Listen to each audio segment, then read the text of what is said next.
나는 순자산이 딱 평균만이라도 됐으면 좋겠다. 이런 생각에 괜히 불안해진 적 있으세요? 인터넷이나 유튜브에 보면 평균 순자산 금액 보고 나는 평균 이하구나 하고 한숨 쉬신 적 있으실 텐데요. 저도 평균 이하였습니다. 근데 여러분, 저와 같으셨다면 오늘 영상 진짜 꼭 끝까지 보셔야 돼요. 왜냐면 우리가 보고 믿고 있는 평균 순자산이라는 데이터가 사실은 통계의 함정이 있거든요. 오늘 영상에서는 뻥튀기 된 평균 말고 나와 비슷한 사람들의 현실적인 순자산은 얼마인지 중앙값을 기준으로 속 시원하게 알려드릴게요.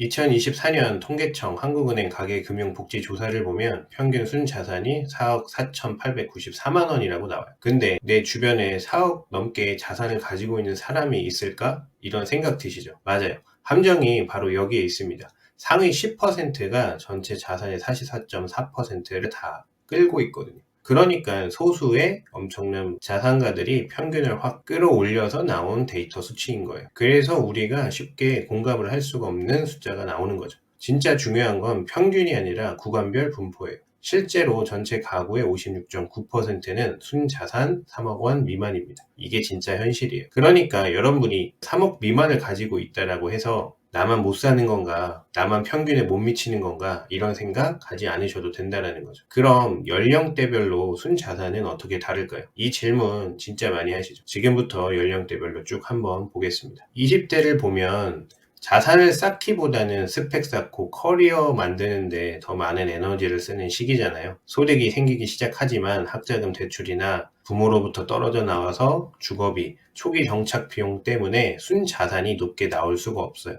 그럼 20대 소득은 얼마나 될까요? 궁금하시죠? 20, 30대 포함된 39세 이하의 가구의 평균 소득은 약 6,600만 원 정도의 월세, 보증금, 생활비를 제외하면 순자산은 적고 축적되는 속도도 느릴 수밖에 없습니다. 실제로 많은 분들이 이런 말을 하세요. 20대 때는 밥 사고 술 사고 차 뽑은 친구가 제일 잘나 보였는데, 이런 식의 분위기 자체가 20대 자산 축적이 어려운 구조를 그대로 반영하고 있어요. 그러니까 39세 이하의 순자산이 3억 이하라고 해서 걱정할 필요가 하나도 없습니다. 이 시기에는 자산을 많이 모으는 것보다 소득을 늘릴 수 있는 역량을 쌓는 게 훨씬 중요한 시기인 거죠. 이때부터 돈이 얼마나 중요한지 실감하기 시작하죠. 내가 가진 능력, 경력, 성과에 따라 시장이 실제로 값을 매기는 시기거든요. 30대는 소득이 올라가는데 왜 자산은 늘지 않을까? 이거 진짜 많이 궁금해 하시는데, 문제는 30대가 결혼, 출산, 주택 마련 등 대형 지출이 많은 생애주기의 특성 때문이에요. 실제로 많은 분들이 이렇게 말하죠. 30대는 외제차 끌고 결혼하고 집 사고 누가 더 여유로운지 자산에서 확 갈리더라. 즉, 이 시기에는 자산 증가 속도가 사람마다 드라마틱하게 차이나는 시기예요. 20대 때 똑같이 술 먹고 놀았던 친구들이 30대가 되면 확연하게 달라진다는 거죠. 30대니까 순자산이 얼마가 정상이다 같은 절대적인 기준은 없습니다. 하지만 30대 후반까지 순자산 1억 원 미만이라고 하면 소득 대비 지출 구조를 조금 더 정밀하게 점검하고 저축률과 투자 비중을 높여야 한다는 신호일 수가 있으니까 체크를 하셔야 돼요. 30대를 넘어 40대로 가면 어떻게 될까요? 상위 10% 기준으로 말씀드리면 평균 자산은 10억 원 이상입니다. 40대는 20대부터 20년을 어떻게 살아왔는지를 보여주는 시기이고, 소득이 점진적으로 증가하면서 미래의 궤적이 어느 정도는 보이는 연령대인 거죠. 즉, 소득이 제일 높은 시기인 거죠. 그럼 자산도 제일 빨리 느는 거 아니야? 이렇게 생각하기 쉬운데, 2024년 기준 40대 가구의 평균 소득은 약 9,083만 원으로 실제로 모든 연령대 중 가장 높습니다. 근데 문제가 있어요. 자녀가 있다라면 교육비, 주택담보대출 상환 등 소득도 높지만 지출이 급증하는 시기거든요. 오히려 자산은 일시적으로 줄어들거나 부채가 크게 늘어나는 시기이기도 해요. 실제로 40대 부채 보유 가구의 금융부채 평균은 1억 3천만 원대입니다. 많은 분들이 이런 이야기를 해요. 40대에 생각 없이 돈 쓰는 걸 보면 안타깝고 아찔하다. 40대는 50대 이후를 준비하고 생활의 질을 결정하는 마지막 기회이자 시기인데 안타깝다라는 뜻인 거죠. 지출은 크고 유동성은 부족해지는 구조인 거죠. 50대로 넘어가면 어떻게 될까요? 자산이 눈에 띄게 성장하는 구간입니다. 슬슬 은퇴를 준비를 생각하면서 돈을 모으는 시기인 거죠. 준비를 잘하신 분들이라면 복리 효과가 본격적으로 체감되는 시기이기도 한데, 10년에서 20년 전에 샀던 자산 가치가 올라가는 걸 확인할 수 있는 나이죠.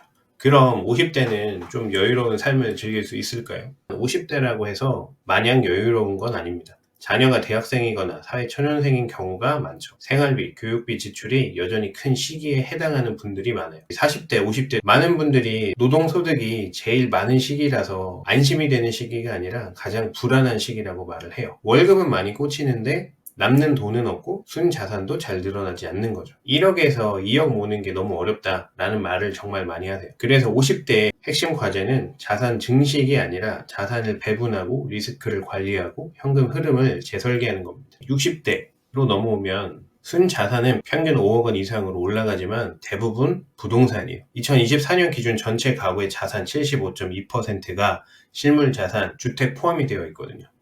그럼 5억 정도 있으면 은퇴 후에 안정된 삶을 살 수 있는 거 아니야? 이게 진짜 함정인데 실제로 사용 가능한 현금성 자산은 많지가 않아요. 집은 있지만 생활비를 어떻게 충당해야 될지 걱정이 된다. 방법이 없다. 막막하다. 결국 집을 팔아야 되나 전세로 돌려야 되나 라는 말씀을 많이 하는 거죠. 국민연금이 나오지 않나요? 라고 생각하실 수는 있는데 평균 수령액이 65만 원 수준이라서 이걸로는 정말 입에 풀칠만 할 수 있는 거죠. 그래서 부동산 외 금융자산이 충분하지 않으면 이전에 유지해왔던 생활 수준을 유지하기가 불가능해집니다.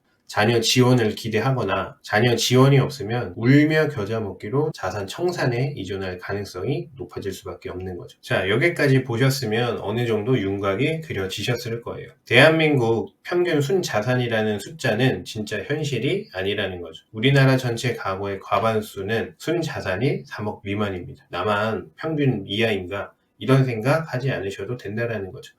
중요한 건 지금부터예요. 여러분들이 20대건, 30대건, 40대건, 50대건. 지금 내가 어디에 있는지 정확히 파악을 해야 되고 앞으로 어떤 구조를 만들어 가실 건지를 결정하셔야 되는 거죠. 체크하셔야 될 포인트 몇 가지만 정리해 드릴게요. 첫째, 대한민국 평균 가구의 순자산이 4억 4천이라는 숫자에 흔들리지 마세요. 상위 10% 자산가들이 44.4%를 끌고 가고 있는 왜곡된 숫자이니까요. 둘째, 대한민국 과반수 이상 56.9%가 가진 순자산은 3억 미만이라는 기준을 가지고 내 위치를 파악해야 되는 거죠. 셋째, 상위 10%에 들려면 10억 이상이 필요하고 이건 연령대 상관없이 동일한 기준이에요. 넷째, 40대 소득이 9천만 원대로 가장 높지만 부채도 1억 3천만 원대로 가장 높다는 점. 그래서 순자산보다 현금 흐름 관리가 더 중요한 시기라는 거 잊지 마시고 다섯 번째, 60대 평균 순자산은 5억 이상이지만 75%가 부동산에 묶여 있습니다. 실제 쓸 수 있는 돈은 제한적이라는 의미인 거죠. 국민연금 65만 원으로는 기존 생활을 완전히 바꿔야 돼요. 여행을 가거나 먹고 싶은 거, 옷을 사 입는다라거나 포기해야 되는 부분들이 너무 많아지는 거죠. 여러분, 지금도 늦지 않았습니다. 물론 평균에 꼭 수렴해야 된다라거나 상위 10%의 자산 형성을 꼭 해야 된다는 것은 아니에요.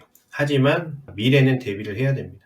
대비를 하기 위해서는 목표가 필요하겠죠. 정확한 목표를 세우기 위해서는 기준이 필요하고요. 그래서 오늘 알려드린 연령대별 자산 분포를 기준으로 목표를 재설정하시고 그 다음에 무엇을 할지 고민을 하셔야 돼요. 저는 30대 초까지만 해도 뭐 자산 이런 거는 관심도 없었습니다. 하지만 아이가 생기고 가장으로서 덜컥 겁이 나더라고요. 제가 노동소득에만 의존하지 않고 자산을 빠르게 축적할 수 있었던 건 블로그를 시작한 게 시초였어요. 처음엔 월 10만 원도 안 되던 수익이 지금은 안정적인 파이프라인이 됐거든요. 만약 여러분도 지금 소득이 부족하다라고 느껴지신다면 블로그로 시작하는 구체적인 방법을 고정 댓글에 정리해뒀어요. 이미 충분히 잘하고 계신 분들은 상관없겠지만 추가 소득 파이프라인이 필요하신 분들이 보시면 도움이 되실 겁니다. 꼭 고정 댓글 확인하시고 오늘도 끝까지 영상 시청해 주셔서 감사합니다.